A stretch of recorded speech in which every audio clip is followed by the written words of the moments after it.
I got my focus on passion and empathy, gaining perspectives, investing, I do believe. Money and grinding go hand in hand, you will see. I'm working smart, expending my energy, hope that you feeling me. I'm acting differently, you got a friend in me. I'm working hard to try and work smart, no time to complain, it's time to start. We gotta work.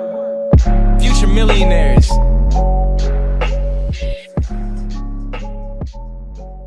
Hello, everyone. Welcome back to another episode of Future Millionaires. Today, we have on Ryan White, who is the CEO of Social Revelation Marketing, which is a 7-figure a year agency. And on top of that, Ryan has really solid values in his life and business, which is actually a big reason for why I wanted to bring him on the show today. So with that being said, Ryan, how you doing? I'm doing well, man. I appreciate you for having me on for sure. Yeah, it's awesome. Awesome. So we got a young audience here, man. You know, we got a lot of people in the high school, college age range. So in order to give them some background of kind of where you were at in your life at that point, and then kind of when entrepreneurship was introduced into your life, I'd like to kind of run through your early childhood and then when entrepreneurship really became a factor. Yeah, for sure. So, I'm from a small town called Lakeland, Georgia, very small population of about 3,300 people. My high school, we had about 400 kids, so very, very small. And I tell people a lot of times kind of jokingly that I was the high school salutatorian of 92 kids. Yeah. So that's kind of it usually gets a laugh when I tell people that how small we were. But anyway, I was in the baseball world. My dad was my high school coach, coached me from the time I could walk through high school, ended up going to Carson Newman University on a baseball scholarship where I studied accounting there. Don't really know what I was doing at that point in time. Why I went into accounting, I think I was kind of pushed by my advisor, but ended up getting a bachelor's in accounting and playing ball at Carson Newman, which is a Division II school and right outside of Knoxville, Tennessee. And when I got done with that, I actually did kind of a year or two in internships with accounting, kind of realized what in the world have I went out and kind of done. This is terrible, right? And this is not to throw shade at the accountants out there. I'm sure a lot of accountants love their job, but I'm very much a people person. I like doing stuff like this, meeting people, shaking hands. And so kind of pushing a pencil and typing on a calculator wasn't for me. And so, but I was sitting there, and I remember when I graduated, the first real job, if you will, that I had, out of college and owing $51,000 in student loan debt was I got hired by Tennessee State Bank. So a lot of people don't know this, but I was a bank teller, drive-through window, punching in at 7:30 every day, at 21, 22 years old, making $11 an hour. And it was kind of in that moment where I spent about 6 months, man, I had some really dark times because just potential wise, a lot of athletes, when you kind of go from playing ball to that career path ending, a lot of athletes have trouble transitioning into what's going to be the next 50, 60 years of my life, right? And so I was kind of battling that as well. I wasn't making a ton of money, and I just knew potentially that I could do a lot more. And so I ended up having a relationship that ended, which kind of took me back to Georgia from Tennessee, moved back in with my parents.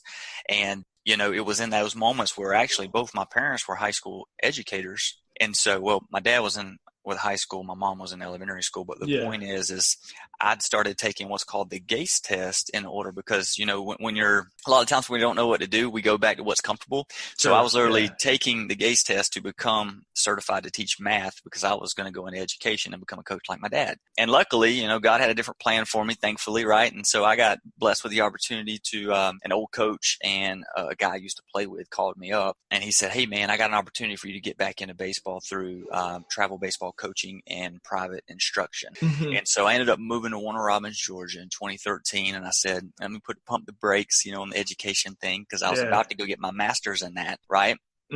Because there was all these things. If you want to make, any kind of money in education, you have to have degrees, right? Kind of the curve with that is the more degrees and the more time invested you have is the more money you make. So I was about to go dump all this money in more education. Like I said, keep in mind, I already owed 50 grand, in debt. And I said, let me pump the brakes on this because I don't even know truly that that's what I want to go and do. I think I'm just doing it because I'm comfortable. And I feel like a lot of people get stuck there. And I want to say to your younger audience, if you don't know what you want to do in life, that's okay. Because I had, obviously, at this point in my life, I had no idea what I wanted to do. But luckily, I went back and kind of chased my passion. The moment my passion with baseball opened back up, I stepped into that. And so I moved to Warner Robins 2013, started doing private instruction and coaching. And I had about, I'd built up kind of my business to 40, 50 kids a week coming in and training with me. Yeah. And this was probably, I didn't realize it at the time being so young. At 2013, I'm probably 23 years old. I am 23 years old, turning 24 at this point in time. And so, it was the first time though that I realized that I was selling myself. I had to go out and I had to build clients. I had to sell myself to parents because parents were the one paying you, right? Sure, yeah. And so it was probably the first time where I learned business building skills on how to go out and actually acquire clients and to sell myself. And so I didn't see it at the time, but I did that through 2017, which kind of led me up to, sparking interest. I ended up meeting my wife now, which I kind of knew early on. Yep. I ended up meeting her it was February of 2016. And so that whole year I kind of was like, this is going to get serious. And I started to think more. Now at this point in time, I'm 26 years old. And I'm starting to think kind of more long term. I'm like, okay, I need to this could be serious. Kids could come. Do I want to be in a position to where, I'm working when future kids one day, are out of school? Because that was kind of the way my schedule worked. I worked when kids were out of school and I was off when kids were in school. So I started playing with this whole idea. And then I just started having some other thoughts like, I'm kind of getting in my late 20s. How long am I going to be able to throw baseballs, before this thing goes out? And then I was in a situation where like a lot of people, I was trading time for money. And so, if I ever got sick, couldn't make money. If I ever got hurt, Lord forbid, I broke my hand, couldn't work, couldn't make money. So I started to play with this idea of how can I make passive income? And so really when a lot of people tell me, a lot of my mentors are like, you started to go kind of, a rich mindset to a wealth mindset in that moment.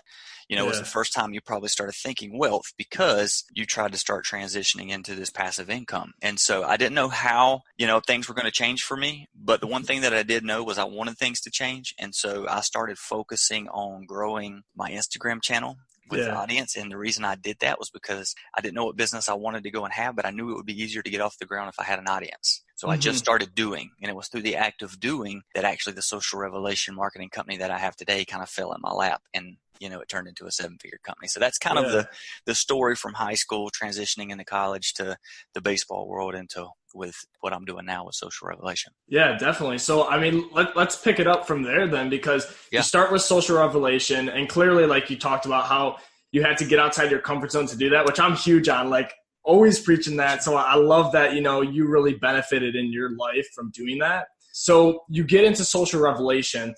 What were the initial either successes or struggles that you had with actually, taking that skill that you learned of content and, growing accounts and doing that for clients and whatnot? Yeah, for sure. So as far as for clients and getting growth, I'm real big on, I do my homework before I ever take something to a client. Yeah. And I think a lot of times people run to market and they haven't really perfected their systems. And so they wonder why things tank early on, or they never really get it off the ground. See, for me, I was already growing my account 10,000 followers a month, targeted, generating leads for myself before I ever took it to market. So it was because of those results that people actually sought me out versus me having to go and do the seeking. True, yeah. So I feel a lot of people kind of have a disconnect there. And so just with anything that I do, whether it's digital PR, getting people featured somewhere, or, getting someone on a live television show, like I always use myself as the case study. And I'm never going to try to sell Gavin on something that I haven't went out and done myself. Yeah. Right. So if I didn't have a pretty significant, social media following, and I wasn't branded properly or making, say, 7 figures, I'm not going to go try to sell you a program that can do that. Yeah. Where I feel like a lot of these drop shippers, right, these young 22, 24-year-old kids, they're not selling you on stuff that they've done. They're selling you theory. And so that's where a lot of these kids get scammed and whatnot, and, and all these kids get in a heap of trouble is because they're selling theory, not actual tangible results. So I was kind of the opposite of that. Like I actually went out and did and got the results before I ever tried to sell. And I think that was one thing that I didn't really, one reason why I didn't really struggle, I feel like, as much as other startups do, because I kind of went the opposite direction. But one struggle that I did have, again, both my parents in education, not really having an entrepreneur background. Now, granted, I had a business degree, but let me just tell you firsthand that what you learn in business in the real world are they're the opposite ends of the spectrum, right? And so there's no wisdom like firsthand experience. And so, but building teams, that was a struggle for me because I had no insight into it. Yeah. And a lot of times when you're younger too, I started my business at 27. And so 26 turning 27. And so I had huge trust issues. I'm like, well, how am I supposed to go and bring someone onto my business and trust them with the fact that they're going to do it the way they need to do it? The same things that a lot of people deal with. And so I had to go. One thing that I've learned is if you're not an expert in a certain area, that's where you go seek help and mentorship or hire it out. And so that's kind of basically what I went out and I did. And that's kind of how I was able to overcome very early on, was because I sought out what I like to call, so the business model for me, and this may be a revelation for a lot of people, but I get all the time, they're like, man, is Social Revelation you got like your headquarters is in Atlanta, you got like 100 employees, right? And the answer to that is like, no, we all work remotely. And for the first year, it was only myself. And then literally after year 3, I had 2 personal assistants, and that was it. And it was because of how I built out basically my fulfillment system. And so to kind of give you a little insight into that, was my whole theory was, if I want to get to say 600 clients, which is where we were at, for me to go and make those 600 phone calls and close people, it would take me years to do that. But what if I could basically go, okay, where are the fish in the ocean that I want to go and catch? Right? So we have to figure out, number 1, who's my target consumer? And then 2, where are they hanging out at? So for me, I understood that marketing companies had always been around since the beginning of time, So traditionally they would sell billboards, radio ads, television ads.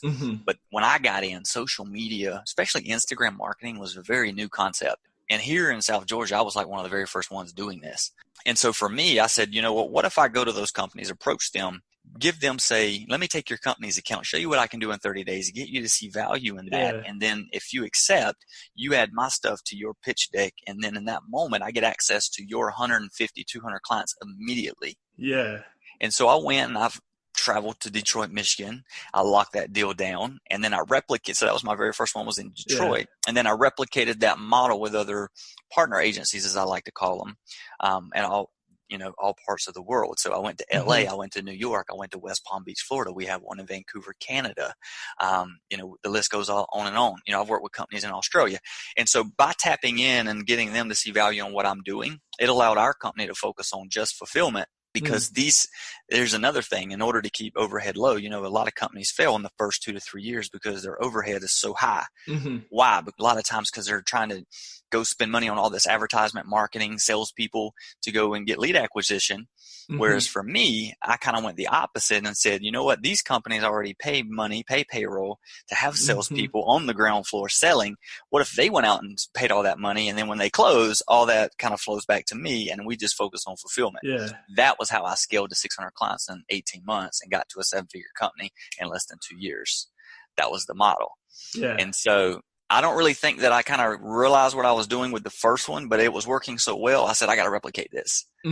And then that was the kind of the model that I went with. So where a lot of people will kind of push out an affiliate program, I pushed out what I like to call a partner model. And it was kind of like me wholesaling to these firms and allowing them to go out and exploit their resources, their sales team, to go get the clients. And then we just fulfilled. So No, that's great. And I mean, there was a ton you touched on in that answer. So I'd love to, kind of unpack it a bit now and break down different parts of it. With the first one being sales, right? Before you had all these other, corporations and sales teams selling for you, you were the one that was selling. Even you said during baseball, that was kind of like their first sales experience. So I'm kind of wondering, did you start selling out of clearly you sold out of necessity, but did you find you liked it? Or did you find okay, this is something eventually I want to delegate because I'm not the most, hot on it? Yeah, I guess most people gravitate to what they're good at. Right. Naturally. If you're good in baseball, you're a baseball fan, right? If you're not good in baseball, people are like, I hate it, I don't watch it. My wife always tells me that every single person I would talk to, I would close. And I didn't even necessarily realize it. I think it goes back to when you are choosing what you want to do for a living. It all starts with passion. And I know we hear this, but it's out of the passion where you actually create the fire. Fire breeds energy. And when you're speaking to someone about it, that energy you're able to transfer to that individual to get them to buy into what you're doing. So because I was in the baseball world, again, passion, I was able to close people very easily. Then because I was in such a place where I was excited about Instagram and what I was doing and creating my own business and being able to be kind of independent, self-employed, I was getting the results. That's key too. So if you truly believe in your product, then you're going to be convicted enough that I'm going to be able to pass that on to Gavin when I'm speaking to him. And then you're going to be like, dude, whatever it is that he's doing, I want some of that in my life. Right. And it's all energy. But I feel like a lot of times people are unsuccessful in sales because maybe they hate selling cars, but they're working at a car dealership trying to sell. And because you're not convicted enough about the product, you're not able to relay that to the person who came onto the lot. Good point. Yeah. Therefore, the sales never takes place. It's not that there's anything wrong with you. It's just that you haven't found your passion yet. You're in the wrong place.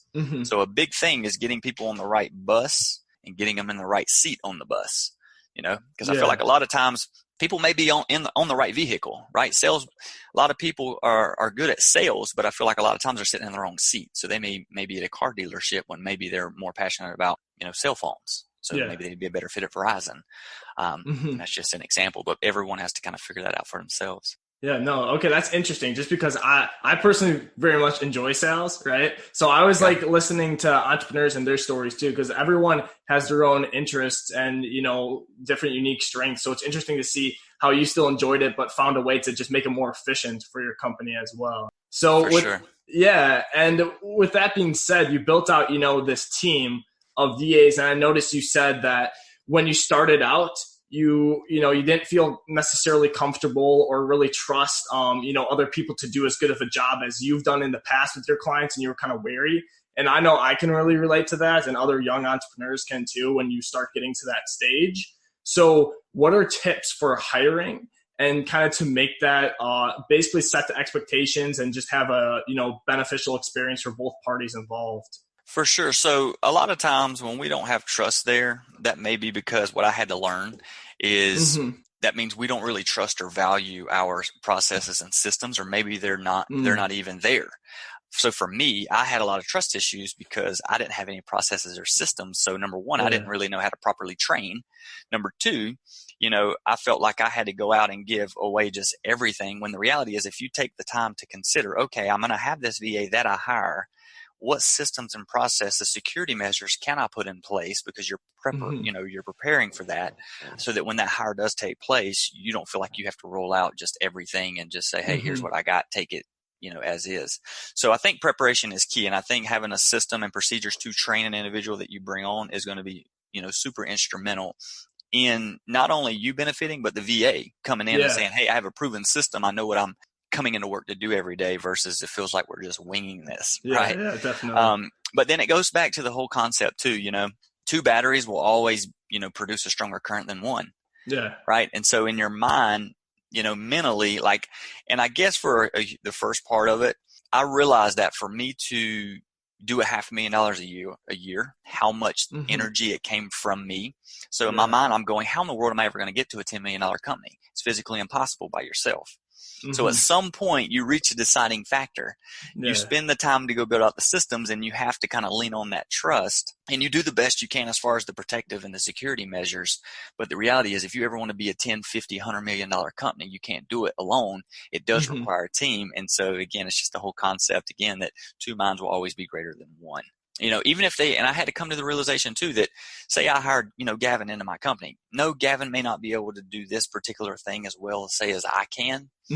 But if I have Gavin and maybe two other people together working on that, and then I'm still able to come in and maybe add a final touch, the work output with that setup will still be far greater than just me doing it by myself. You see what I'm saying? So it's all about production. It's all about efficiency, and it's all about this whole idea of ranking up. And I feel like if you're an entrepreneur who wants to reach full potential, you don't have a choice but to buy into the team building concept at some point. You can try to go, as long as you want to without doing it, but you're going to at some point run into a barrier, and then you're going to have to decide. And so it's like, let's go ahead and work on those trust issues now, because we know it's coming. And let's just go ahead and break down those barriers now, instead of, 3 years down the road like I did. I kind of waited. But I realized that I probably missed out on millions of dollars in revenue by waiting. And I had to, instead of me putting in 12, 14 hours a day, I might have could have put in, 6 to 8 because I had those people, and we can't get our time back now. So.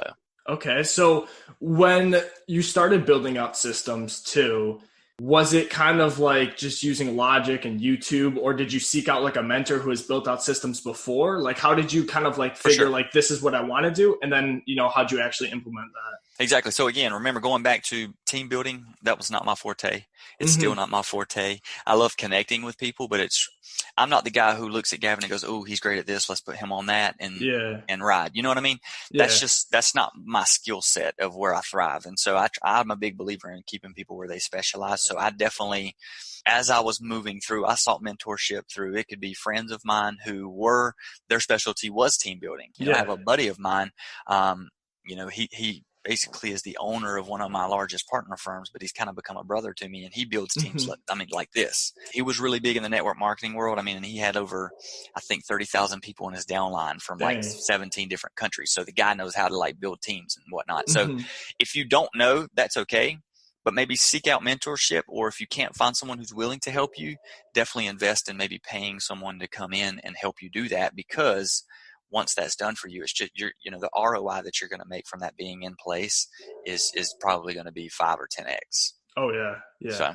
So when you started to build out your systems, was that a lot of videos? Because you said everyone works remotely. So was it training videos you made once and you keep reusing them, or what's that kind of looking like? So one thing that I just discovered, so a lot of it was obviously Zoom, and I would have my employees that would do a Zoom and they would record their screen so that we could save a video and say upload it into a Google Drive folder specific for that task.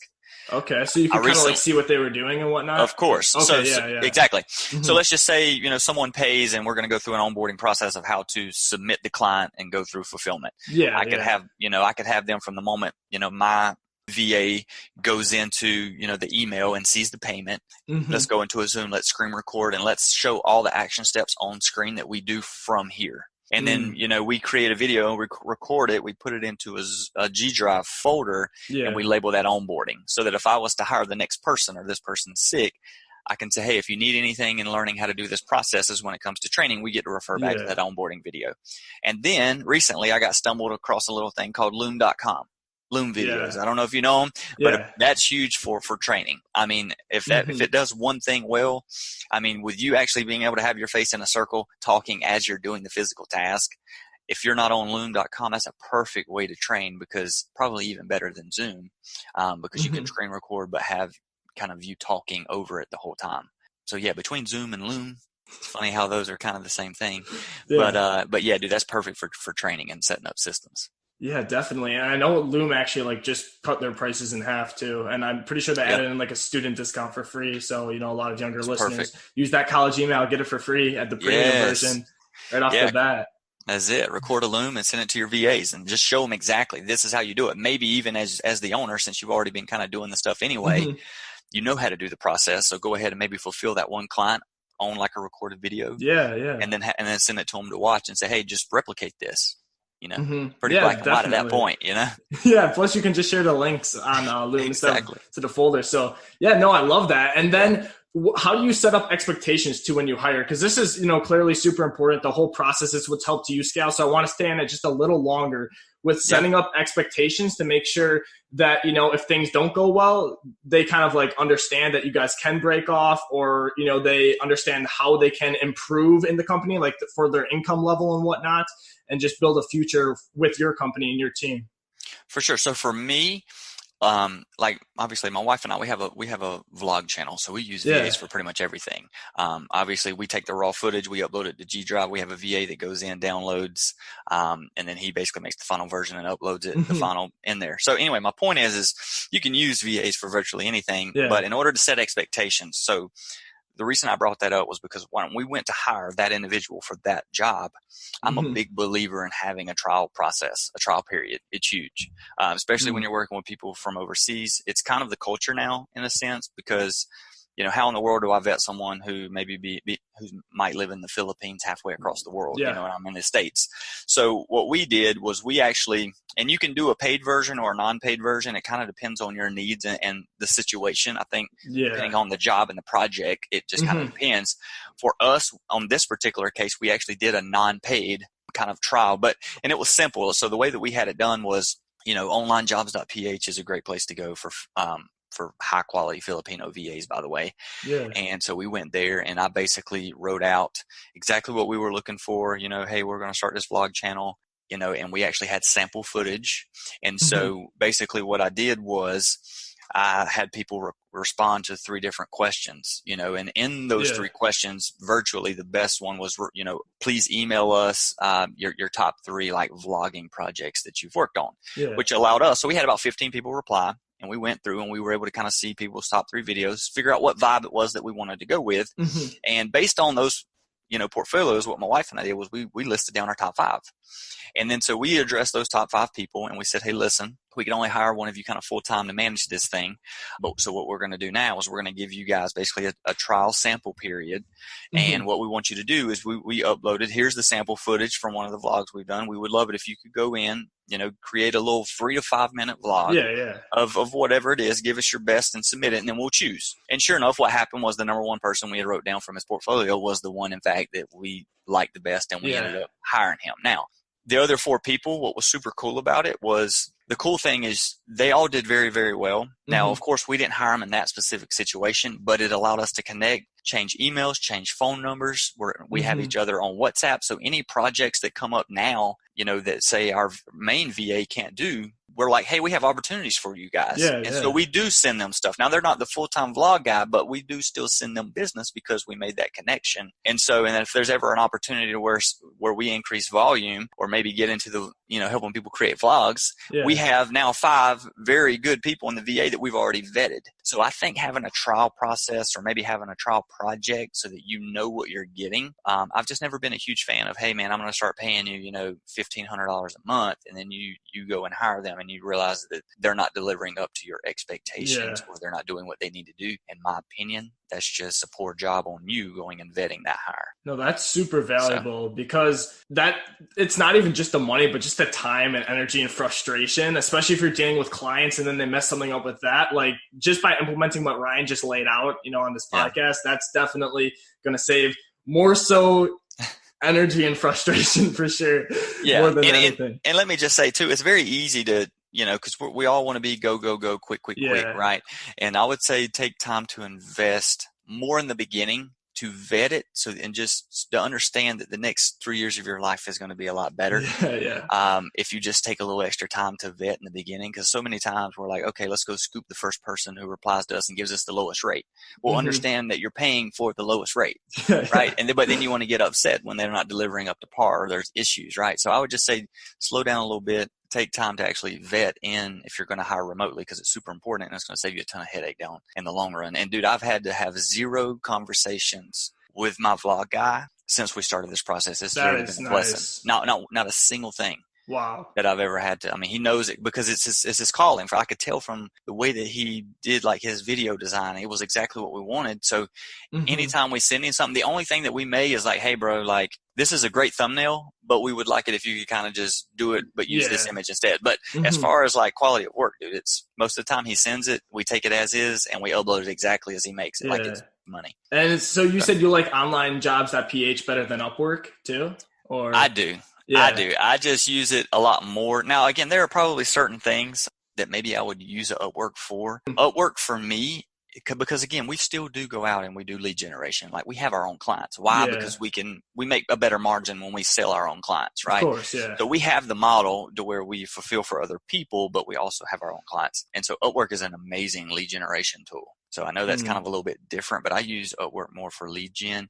And I mean, if you're talking more like specific, like if I need someone to go in and hard code something on my website, then I would use an Upwork because I'm not going to have a VA from the Philippines go and do that. Yeah. So, but to edit like a little video there's artists all over the world. So when it comes to design type stuff, I'll use onlinejobs.ph because there are amazing designers over there and they're going to charge you pennies for what, someone on Upwork's going to charge you from the States. Yeah, that was it. So let me ask you this question for generating your own leads on Upwork too. Yeah. So this is what I've heard. I don't know if it's true because I haven't personally done it, but I've heard that if you you can't have a VA to reach out to people on Upwork because I don't know, apparently they know and your account gets banned or whatever. Maybe that's true. Maybe it's not.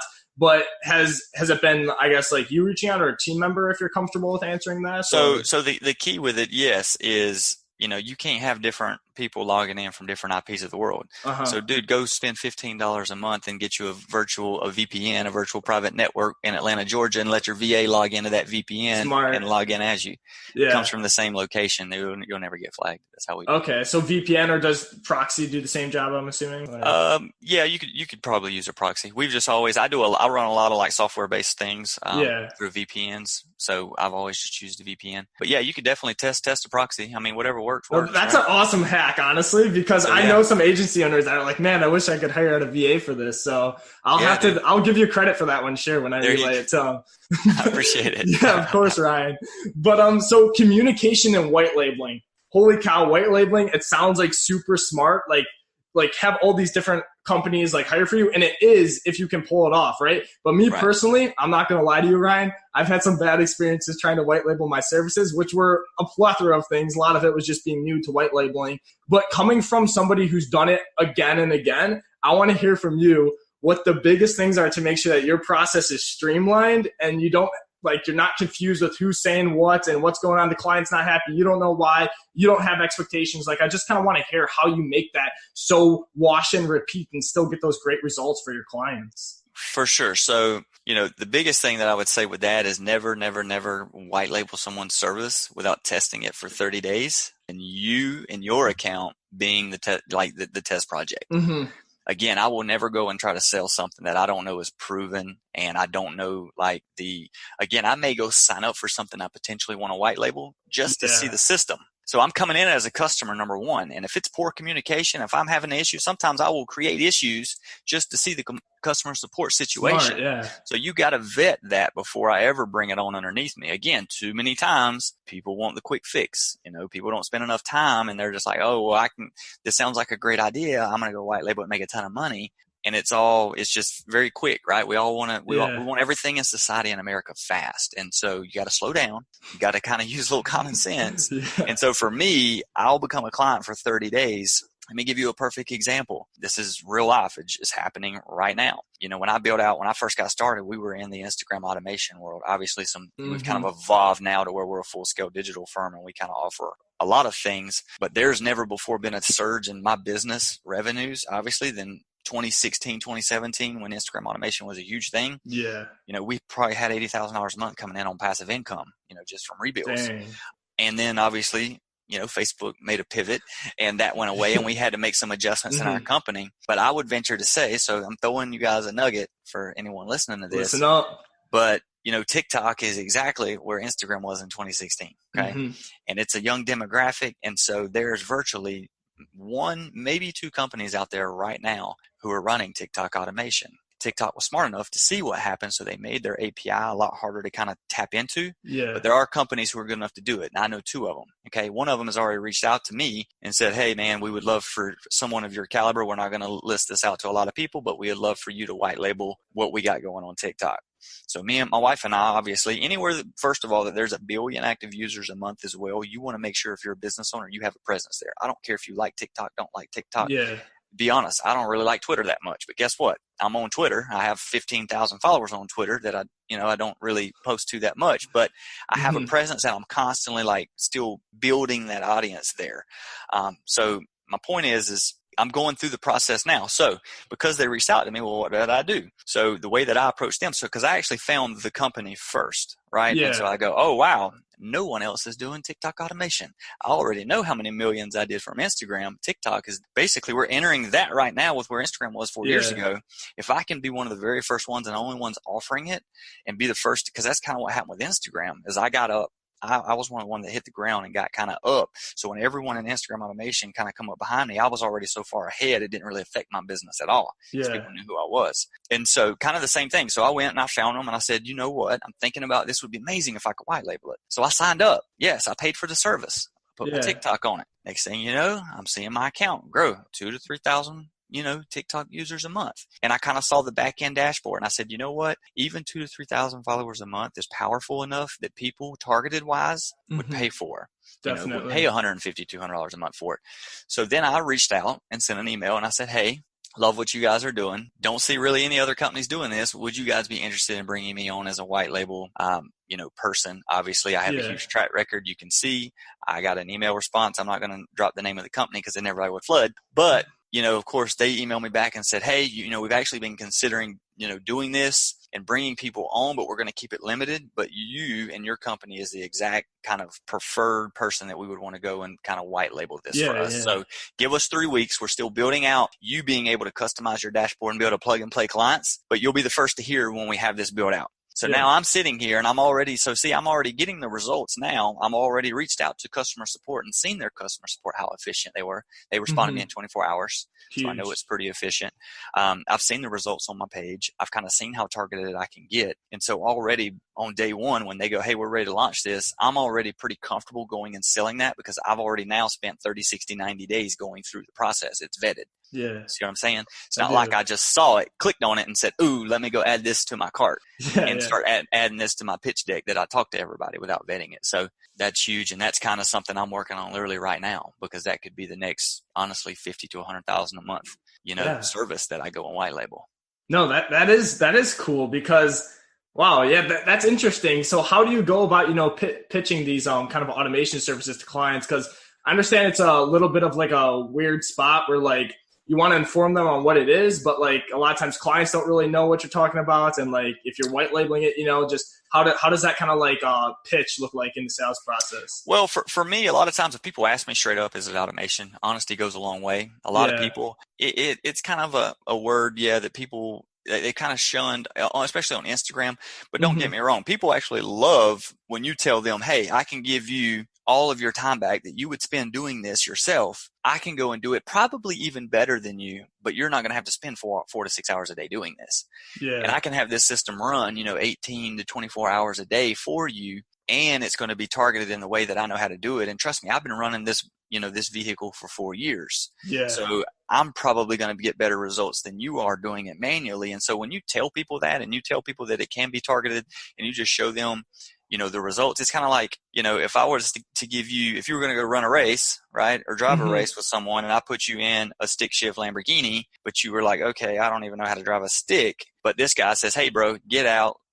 I'm going to basically drive this thing. I've been building cars, building manual vehicles my whole life. A lot of these clients understand that and they're going to open the door, get out and let you come sit in. And plus I'm saying, oh, by the way, you don't even have to now be in this vehicle as we go down this race because you're freed up to go do whatever you want. People buy into that concept. People care about one thing, and that's getting a problem solved, right? And if their problem is it's hard for them to organically grow on TikTok or Instagram or Twitter or whatever, and you can come in and say, hey, not only is it not going to cost you any of your time, but I'm going to provide a solution to this problem for you and help you grow your audience, people will literally open up the door and pay you whatever you want. Yeah. So, but again, it comes down to you got to be able to deliver the results. That's the biggest thing. The moment the results go out the door, it's kind of like you've probably heard the Queen Bee feature, right? Every company has a Queen Bee. If you've never read the book Clockwork, I would highly suggest you go read the book Clockwork because in that it kind of discusses about how every company, when you reflect, it talks about, the Queen Bee, and we need to identify that because that should be the one thing that everyone in the organization gets around and always make sure that that is operating because the moment the Queen Bee dies, what happens? The whole tribe the whole hive just dies with it. And so for us being a growth company, the moment we stop getting growth results is the moment we die. And we know that. Yeah. So everything that I do and test as I'm constantly trying to make sure that people are at least growing what we tell them they're going to grow.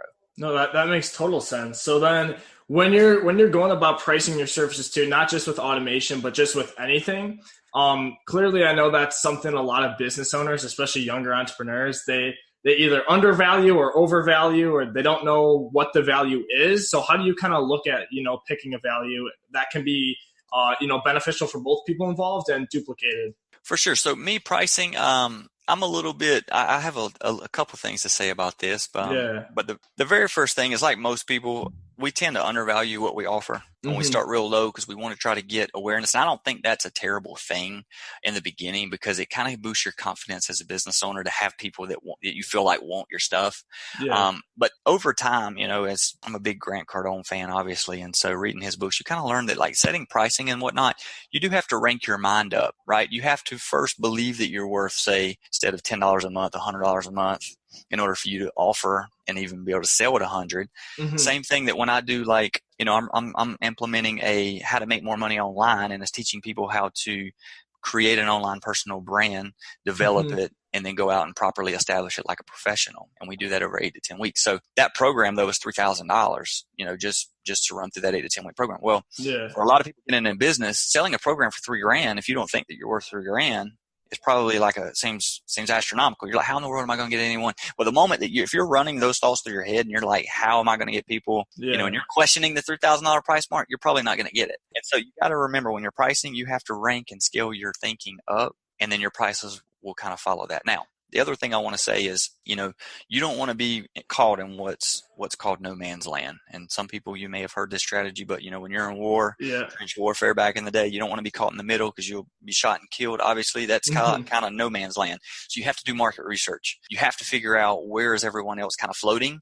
And if everyone in the market is in between, no man's land, you're kind of getting lost in the mix. And so what I would tell people is, you want to be on either this side or this side, right? You want to you got to pick a side of the spectrum. So do I want to be Walmart or Amazon, where I'm either, kind of selling the best service at the lowest possible rate? And maybe that's where you live, or maybe I want to be, like Kanye West Yeezys, right? Where shoes usually sell, around $100, but his are reselling aftermarket, whatever, when you get them, 400, 500, 600,000, depends on which pair that you go and get.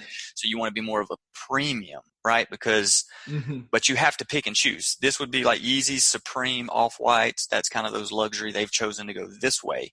Or you could be kind of like Walmart or Amazon, but you don't want to just be caught in the dead middle, is my opinion, just my rule of thumb. Because the moment anything happens, whether your services value drops, say I was getting you 2,000 followers a month, the moment it drops to 1,000, or the moment your customer service takes a little bit too long, they're going to go, well, I can go over here and pay the same amount, and they're going to do it better. It creates this sense of jumping around. And that's why I feel like burn and turn in social media, because I've heard a lot of companies that gotten out of social media, whereas I've been around now for 4 years, and I hear, man, there's too much burn and turn in social media.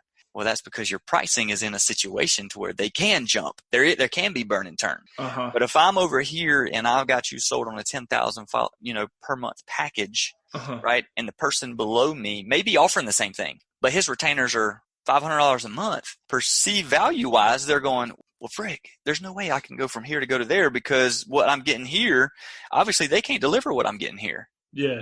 Because of the huge discrepancy in price, now. And it happens a lot of the times. And so I would say, though, if you choose this side, because I would tell people as well, we tend to price ourselves a little on the higher end. And I kind of sell, and I know that. And I tell people, yeah, we are a little more of a premium. But the one thing that you get with us that you don't get with the agency over there is you don't get me. You don't get my processes, and you don't get my team. So it goes back to the fact that I am super confident in what I can go out and deliver. And again, I think people can pick up on that when they talk to me. That, you're going to pay a little bit of a premium for me because these other companies may be a little bit cheaper, but again, our systems are going to be better. I know that we're going to go above and beyond. I know we're going to provide the best customer support. So you can't lack in any of those areas if you're going to sell it at a premium. You can't have terrible customer support. So one of the biggest things that we try to do, even if our results are a little bit down, which we try to, because again, as you know, Instagram or any social media platform releases an update, it can affect results temporarily. So what do you have to be good at? We try to go extreme customer support, to the point that where, you have, a lot of these companies in the first year had my direct cell phone number.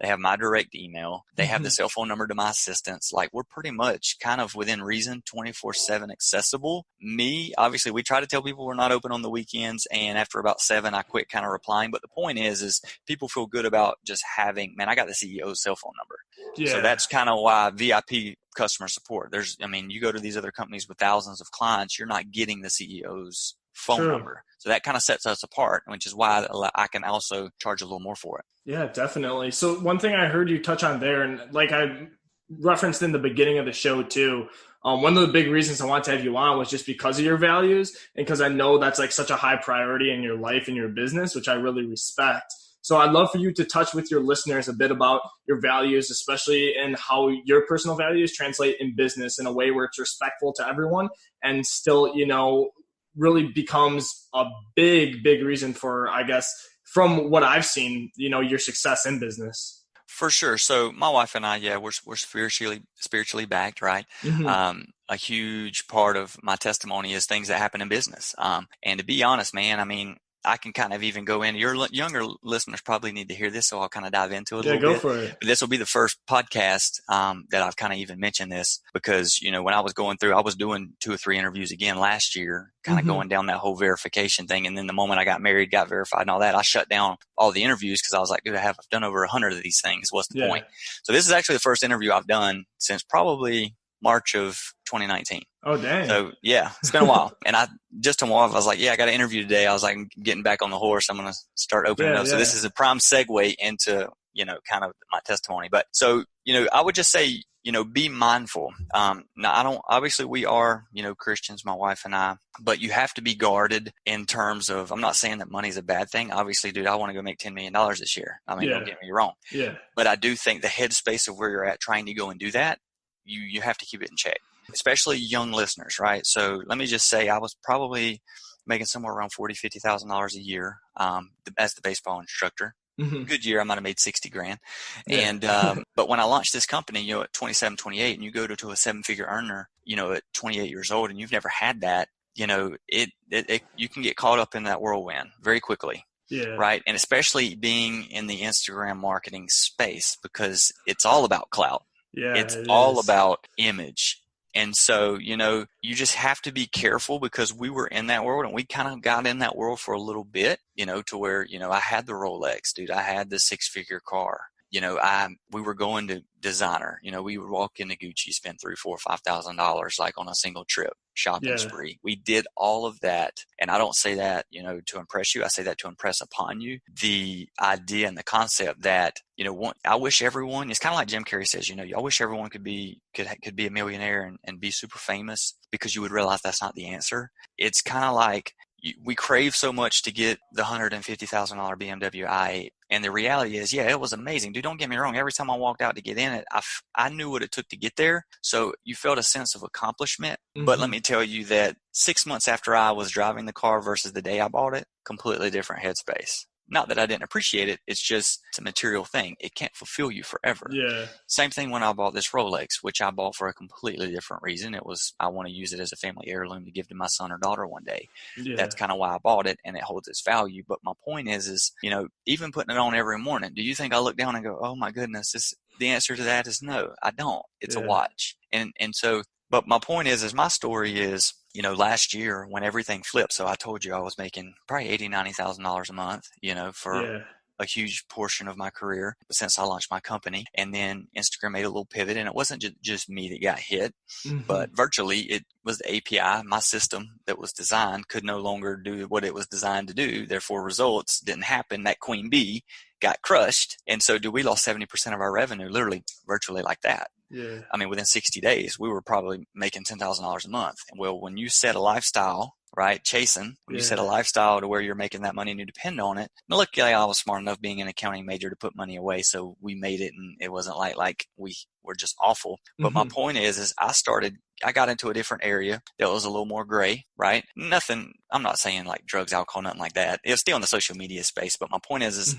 I was helping people go and do things like with the digital PR world and, helping people go and get verification type of stuff. And we was charging like consulting fees to educate you on what it takes to become eligible. And then we would manage that process over 6 to 8 weeks by putting you in, Forbes, Inc., entrepreneurbusiness.com, all these publications. And then when you were credible, we would submit you in and we would help you get verified. Right. So I kind of got into that space. Well, in Facebook's terms, you can't take money, right, for verifications. In my opinion, and I would just say this in case someone from Facebook listens in, but in my opinion, we weren't taking Joe Blow off the street who had nothing and going, hey, under the table, pay me 10, 15 grand. Yeah. We're going to go get you a blue check. That's not what we were doing. Gavin would come to us and be interested in, hey, I want to take my brand to the next level, get some credibility, get some social proof, because it's the, verification was the 2019, 2020 business card, right? Yeah. It just changes the game. I can speak to the fact that you will see an increase in a lot of things, including revenue, if you have it. probably the same way you reached out to me with the verification I have now, right? It's just a Mm-hmm. huge source of prestige. And so point is I was helping people go and get that, and I was charging $10, $15, $20,000 for that. I'm talking, to people that I'm not going to name drop, but people worth 10, 50, $100 million that didn't have it, that had the money. And so we would go and we would help them do that. Probably helped over 100 people last year go and do that. Yeah. And so a lot of big names that if I dropped, you would go, I know exactly who that is. Yeah. Very like household names that are in the entrepreneur world. I helped them get it. Yeah. And so, someone competition wise, right? Because I was told that people in LA knew me, people in New York knew me, people in Miami knew me. They knew who I was. And they ended up taking an email because I kind of was trying to use this new model to make up for the lack over here, right? Because again, remember, I just lost 70%. Well, being young and not really kind of thinking it all through, I quickly gravitated to, this is how I can make up the lack of. And so I started pushing a lot more of this volume. And I kind of got caught up in it. And I was like, wow, we're making even more money than we were before. Right. Yeah. And so I was like, this is great. Well, what happened is I had 30 to 40 people emailing me a day for this. And I was basically emailing out. I had my team emailing out, and competition basically baited me and got the process, we were putting a dollar amount to it, and they basically handed it in, to Facebook and said, hey, you need to look into this. And they ended up kind of looking into it. And basically, dude, it cost me my first Instagram page and my business page. So my first Instagram that not a lot of people, the Instagram you PM me on is not my original one. My original one was at Ryan Wyatt verified with about 630,000 followers. Yeah. So in my business page had around 80 something thousand. So collectively in an instant, I lost about over 700,000 worth of followers of verification. And the page that, in my opinion, kind of gave me everything, right? Because a lot of people don't know this, but I met my wife, right, sitting in there on Instagram. It gave me my first business. It made me who I was, in my opinion. Yeah. It gave me my first 7-figure company. So, dude, I had to hire like a life coach because this was September of 2019. This isn't that long ago. And so now, I've lost 70% of my business, but I've also lost my 2 pages, which was 100% my lead acquisition. Think about that. I didn't run Facebook ads, Google ads, none of that. I was such an authority figure in that space. People constantly was DMing and emailing me. We would have 30 calls a day on the books just from that page. So I went from 30 to 0 virtually overnight. Yeah. And so now I'm sitting here and I'm like, okay, what are we going to do now? And also keep in mind that all these people I had helped were freaking out because they're like, if he can go down, anybody can go down. And he helped us. So like, what's going to happen to our pages? Yeah. And so it was just this whole thing, man. I ended up writing a letter, like getting it notarized, sending it into Facebook, like tried to explain my side of things because I didn't truly feel like I was doing anything terribly wrong, to be honest, because who's going to go create articles, pay publishers, get articles up, manage that process, educate the client, and do that for 6 to 8 weeks and not charge for it? You know what I mean? Yeah. So for me, all I did was I took where I was as a baseball guy and how I got verification and what did I do in between. Let's systemize that and go offer it to people. To me, still to this day, I'm not doing anything shady in my opinion or wrong. I don't think so either, to be honest. And I think a lot of listeners will be like, no, dude, I don't think you would either. If I was given or in your situation, I would have done the same thing. Especially when people are saying that they will pay a $10,000, $15,000, $20,000 price point for that service. And it's not, you're just getting them in publications too. It's not like that's it. Yeah. And this is kind of what I explained in my letter was, we made them credible. Yeah. But once they were credible, we handed it off and submitted to the Facebook team. It's like and they say yes or no.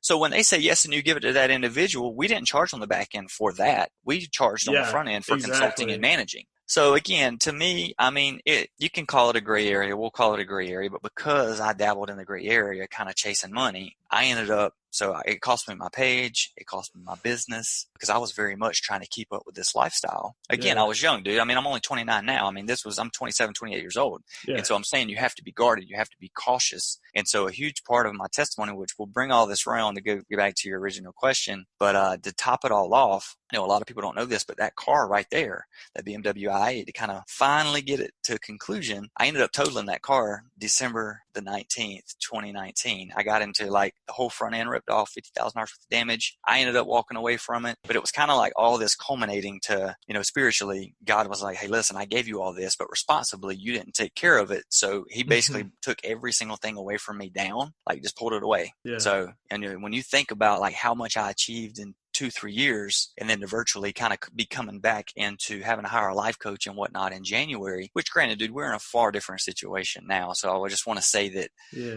moving into, but I had to have those 3 months of September to kind of January, we had an opportunity to sit down and kind of just reflect and go, why is all of this kind of happening? And the thing that kind of resonated with me, because I'll say that, I want to throw out that a lot of times the greater the intensity of the tension, the greater the potential for progression, right, that can take place. And so for me, I had a chance to look back and go, wow, I had all this platform, I had all this influence, but what was I doing to move the kingdom of God further? Right. Yeah. So that was me getting convicted. And so I had to realize that, okay, I was allowing money, right? We know if you're spiritually back and you read the Bible and you read scripture, it says you can't serve, basically two things. You either got to choose God or money, right? You can't serve both masters. One will prevail over the other. And so not that, again, money's not bad. It never says in there that you can't go make money, be successful and inspire and help and donate and, give away money. It doesn't say those things. It just says that you have to be guarded. You have to be mindful. So now, I just launched now I'm kind of moving into branding, and helping people go out, because again, going back through my story, 2017, I was a baseball guy. Everyone knew me as that. Now people that meet me know me as a social media digital marketer, 7-figure earner.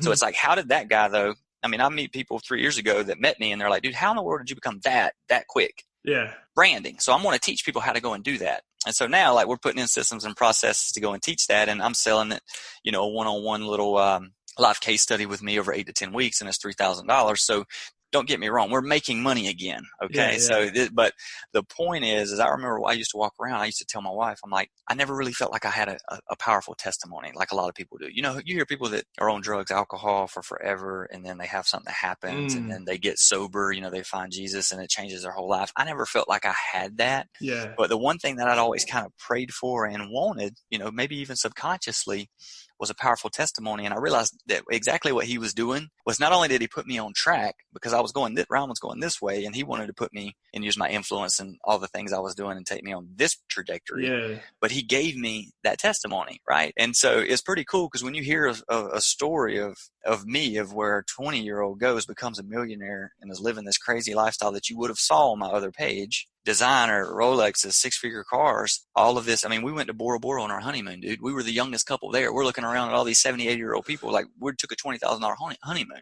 We did all those things. And then to have everything stripped from you, and literally I lost my business, I lost my page, I lost my car, and I had an opportunity in that moment to figure out, okay, how are we going to move forward and how are we going to go reconstruct and build this? But I had already had kind of assurance that I was going to kind of get it back, which is kind of funny now, because in those moments, dude, I was like, well, I'm never going to get verification again because it was taken from me for this reason. But I had always been told, I had kind of had a piece about the fact that I was going to get it back. He was going to give me my influence back, but what was I going to do different this time, right? How was I going to be guarded? So here I am. You reached out to me. I have obviously an Instagram now with 140K. I'm back verified. Right. And so it was given to me, and, I had to wait for it. But through all of it all, I would just say to your young listeners, definitely go, want to be successful, make money. Just be very, very cautious not to get caught up in the whirlwind, because it can suck you in. And before you even realize it, everything you do, every thought that you have every second of the day, you're thinking about, how can I go make money? You start to make kind of these gray decisions because you're clouded, and it's that dopamine hit, right? Money can give you that. The first time you make a $10,000 sale, I used to remember, dude, I would get that dopamine hit, and I would ride a high. And so you can find yourself constantly chasing that. And then what starts to happen is you start to see a divide in your relationships, right? For me, my wife during that time period, right? And so your friends, your family members, I was even convicted one time, dude. I remember my mom, love her to death, greatest woman on planet Earth. But she was like, yeah, everyone around in the family felt like they couldn't even reach out to you because you were always so busy. So yeah, on the outside, it seemed like everything was great. I'm a millionaire in my 20s, but my family members felt like, my younger brother even told me, I didn't feel like I could call you with struggles I was dealing with because you were going to tell me you were on call. That's a huge blow, right? Especially for a spiritually backed person. So I've never shared that before publicly. And so I wanted to have the opportunity to kind of speak, because this is a younger demographic of people, and I've walked through it. I'm leading a men's group of younger entrepreneurs here in Atlanta now, kind of keeping them guarded from that. But yeah, man, I just wanted to share. No, I appreciate you sharing that so much. Honestly, just even thinking about that in my own life. So to be completely transparent, how I'm thinking about stuff now is, I basically I deleted all my social medias except I re-downloaded Instagram clearly to do podcast outreach, and that's how we got in contact. Yeah. But a big part of that was just I talked to different friends and whatnot, which I honestly do enjoy them and their presence and whatnot. But I'm I really want my business to succeed. That's what I want, because the way I'm thinking about it, I'm okay, if my business succeeds and I can get this kind of like automated, I actually enjoy working on my business, so I'm not like throw it away, but like basically have this, set it up so I can have more free time, then I'll be back. But it kind of makes me want to Can I speak to that? Yeah, please do. So that is the exact same. So as humans, we're very alike. And I remember saying that exact same thing to me 4 years ago.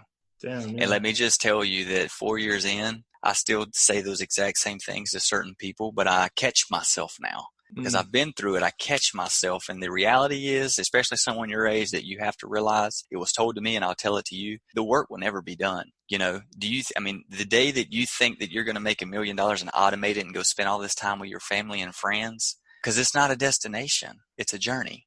Yeah. So that means it's ongoing. And the work will never be done. But and I had someone ask me this, and the short answer, because of our pride and our ego, is to say yes. But do you really think if you make $1 million a year that you're going to stop at $1 million a year? No. People like you and I, it just doesn't happen. And let me even go a step further. When I launched Social Revelation, I told myself I wanted to make $100,000 a year. Okay. Because that in South Georgia, where I come from, that would make me financially successful. I got to where I was doing $92,000 a month. And I was already telling my wife, who was already limited and said that she couldn't even feel like I was ever in the room with her, I had already committed to I was going to make $500,000 and $1 million a month. That's how fast it happened. The moment I reached almost, so I said, I'm going to make $100,000 a year. I'm making 6 figures a month. And my mind was already going to, I want to make $500,000 and $1 million a month. What do you think would happen when I would have got to $1 million a month? 2 million, 4 million. Because we, right, our reticular activator in our brains, we pick up on certain things. So we would pick up on the Grant Cardone, who we know is managing $1 billion in real estate. And we would go, I can be that. And so now we've already reset our goal. So the moment we hit our goal, we immediately reset it. We live in a culture, especially of us, we don't celebrate wins and we don't celebrate consistency either. The moment we go and achieving a goal, the next goal is already set before we even lay our head down at night. And so I would just say to you, you need to focus on what you have right now. And trust me, I would be the biggest hypocrite in the world. I'm not preaching to you because I just told my younger brother even earlier today, as I'm trying to be better, hey, I will talk to you today. It will happen. Because if I don't do that and I don't catch myself, I can also go back into the grind because I'm just like you. I want to grind and make money. But the reality is slow down, bro. 70 to 80% of Americans make $30,000 a year and they raise families on that. So, dude, I just had a deal I closed the deal for $3,600 before I come on this podcast. People make that in a month. I did it before we even got on this show. I made that in a day. And so it's like, you can't call your brother. People are raising families living off $30,000 because the reality is what happens to your friend, what happens to him, what happens to me, what happens to you if you weren't here tomorrow, right? So you have this huge accolade, but you think and mentally in your brain you're going to live to 80, but you don't know. So what if you never even make it? You've spent your whole life chasing and trying to make this crazy $1 million business and you get it automated so you have all this time and freedom. What if you die before you get there? Then what? Then what do you leave your friends with? They're standing at your funeral one day talking about how busy you were and how unavailable you were, right? And is that and when you really sit down and you reflect, which I think meditation is so important, and why it's so important away from distraction is because you really get to ask yourself what is most important in your life, and you have to figure that out. And for most people, when you break through the barriers, it's my faith, my friends, my family, and my kids if I have kids. But that needs to be where your focus remains. And like I said, it's a struggle. I'm not going to sit here and say that you're going to decide today and it's all going to be great and you're never going to have this struggle again.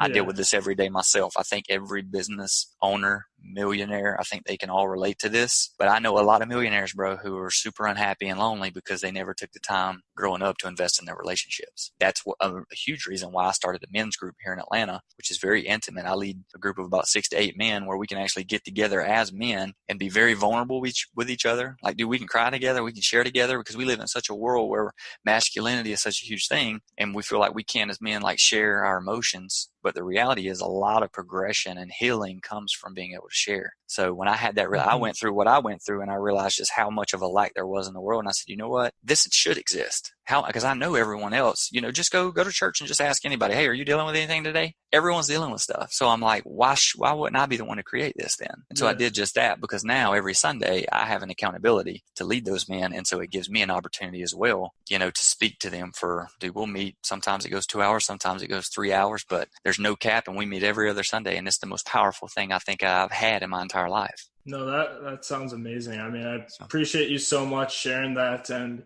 we're getting towards the end of the podcast, so I want to be respectful of the time and whatnot. Just one last thing I want to ask pertains to that subject, which was, how are you currently balancing your life, your work? It's a balance, but it really isn't at the same time. But how are you just managing that now, having gone to one extreme before? How have you readjusted, and kind of like, how would you recommend a young person similar in my position that I shared with you would kind of, I guess, move forward? For sure. You have to sit down and you have to set boundaries. A lot of times we get in a place like we're in because we have no boundaries. Mm-hmm. And so for me, it's like me being married. I have to set a boundary to where, Friday after 6:00, I don't do business Saturday and Sunday. If you text me, you're not going to get a response. I understand, but the work will be there on Monday. The emails will be there on Monday. And so it's those boundaries, it's, at 2:00, setting a 30-minute lunch aside with my wife so that we can be intentional together and create that time. And then understanding if the phone rings at 2:01, not to answer it. And that's still something that I struggle with. Dude, I mean, that's going to be, I feel like, a lifelong journey. I don't think it's ever going to be perfect. I think we should seek perfection, but understand that even if we take one small step forward, we're in a better predicament than we were before. And then after, 6, 12 months, 3 years, you look back and kind of see every day I put a step forward towards that goal. Wow. I'm a completely different person, and you will be recognized as a different person. So just boundaries, man, is the biggest thing that I would say, and just be very intentional with the ones that you care about most. Because again, that's, you just don't ever know, and you don't want to leave the earth and just, not have that something on your heart that you felt like you wanted to share, or even to be a rock for that person who maybe wanted to share something with you. The worst thing in the world for me is dying and, knowing that I wasn't available for those people, because you can't take the money with you, Yeah, so, definitely. And what's the point in making all the money if there's no one there to share it with? Mm-hmm. Right. So. Yeah, no, I appreciate you a ton for coming on, Ryan. Where's the best place for all our listeners to follow up with you at? Yeah, for sure. So you can go to my website at officialryanwhite.com, or you can connect with me on Instagram at CEO Ryan White. Awesome. Appreciate your time, Ryan. Yeah, man. I appreciate you. And that is a wrap for the episode. Thank you guys for tuning in. When it comes to the top 3 for this episode, clearly with Ryan, some really valuable stuff dropped on here for business owners, young individuals in general. And my first one is test your systems before you sell them. This is the same for products, services, whatever it is. If it's a service, you want to test your systems throughout that service. Make sure everything is going to be going good before you do this. I have one instance where I actually didn't do this, and it did not go well. Like, I thought everything was fine based off like previous experience that person had that I was partnering with to fulfill for a client. And it was just rushed, it was rushed. It kind of came up and I saw the opportunity, and I never had the intent of like rushing through it and not getting good results. I just figured, I can get good results. Like, let's do this without actually testing in that instance. And that's something I learned is, if you're going after customer delight, which you want delighted customers in a business and not just customer satisfaction or even dissatisfaction, then you have to make sure that, your systems are online, your services are online before you go and offer that to somebody else. So the second one here is TikTok automation. Guys, Ryan gave you guys a big nugget in this podcast. I don't know if you realize this, but if you want to make, I'm thinking of a realistic number, an extra $2,000 a month and work, how much would you have to work for this? Like, if you're making $2,000, you're probably going to be working 1 to 2 hours a day if you want to leverage TikTok automation tools. If I say something that's so funny, a lot of people will be like, well, how do I do that? Google it, look it up on YouTube. Same way I learn. Look up podcasts. If anyone has a podcast on TikTok, maybe see if they mention it. They might not. It might be a little hidden gem for them. But if you can, a lot of businesses, they don't know what to do on TikTok. But like Ryan said, there's stuff out there. It's a platform with more than, I think, 1 billion users now, he said, or I know it's over 700 million, which is insane. You grow that quickly on TikTok, like how the platform has grown that quickly. But guys, if you want to make extra money, you want to make that online money in a practical manner, look more into TikTok automation for businesses or personal brands. But test it on yourself first. Test it on a client for free first. Make sure it works. And then when you bring that to the table, it's nice, because a lot of businesses right now don't know what the hell to do on TikTok. I just pitch it as, hey, we can get you targeted followers on TikTok in your area. This is how we do it. And we can do it for this price. It will take the time off your hands. You won't have to worry about your strategy. We'll just get a few posts up on there so that way they know, why they should follow your account. And then we'll start bringing you guys, some traffic and leads and whatnot via TikTok, or at least just building up their brand. Because just like Instagram turned into this big, great thing today, TikTok will do that too eventually, in my opinion, right? It'll take time, but Instagram started as something that was just for photographers, and look what it is now. It's for everybody. TikTok started as just the memes and songs, but it's going to transition into something bigger. Just watch. So the third part is, and the biggest one is clearly what we talked about at the end of this podcast, which you just recently heard, which is really like, instead of saying, I'll be happy when, or I'll do this when, or I'll start my business when, like for me, I'm saying I'll spend more time with my relationships when my business is automated and I'm making, like $50K a month. Like, will I though? Or will I go to $100K? It's funny because when he said that at first, I was like, I don't really know about that. But then I thought about it. And I thought about something that I preach and that I know is true. And that's when somebody says, I'll be happy when I make $5,000 a month, right? I'll be happy when I do that. It's not true. It isn't true. I've seen it happen to people, and I've seen it many times, actually. I personally haven't experienced a happy one. I find a lot of joy in life in general, just because I look for joyous things. But it's funny in a way how the human mind works. If we're not happy and content with ourselves right now, a partner's not going to fix that. If we're not happy and content with ourselves right now, a Lambo's not going to fix that. Money is important in my opinion, and it's a problem that needs to be solved, because if you don't have it, there's a lot of risks that you're putting yourself and your family at potentially. Like right now, if you lose a job and you didn't have money before, holy cow. By the time I'm recording on this, it's like the peak of Corona, right? Or maybe it's not, who knows, but it's March 24th. So just remember that the best time to solve something is now. If you say, I'll be happy when, you're not going to be happy then. You need to be happy with yourself now, or forgive yourself. Because if you're doing something you hate about yourself, then drop it. But forgive yourself. And it's not so easy just to drop it, but you need to forgive yourself for your past. Because if you don't forgive yourself, then you're not going to get better and you can't be happy, right? You need to forgive yourself and then seriously implement and look into doing stuff by setting up your environment. Right? Like hypothetically, let's say I was trying to quit being on my phone. It's hard to be on your phone if you don't have one, right?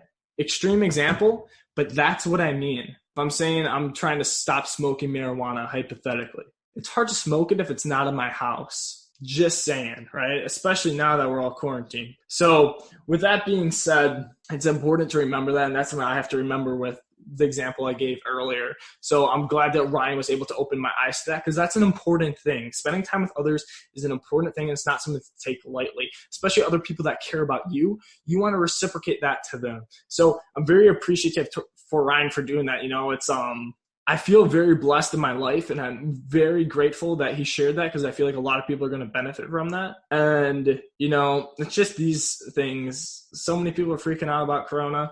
I agree it's not good, especially, if there are big economic impacts in your family and you don't feel like, maybe your survival's at stake. Right now is a time where I would take advantage of stuff where you shift your mindset and you try to, be calm, be happy with yourself and your situation. Even if it's not ideal, forgive yourself for your past, and then look at something and change it, like TikTok automation if you have to. You can't get a job in person? Awesome. Make money online. How do I do that?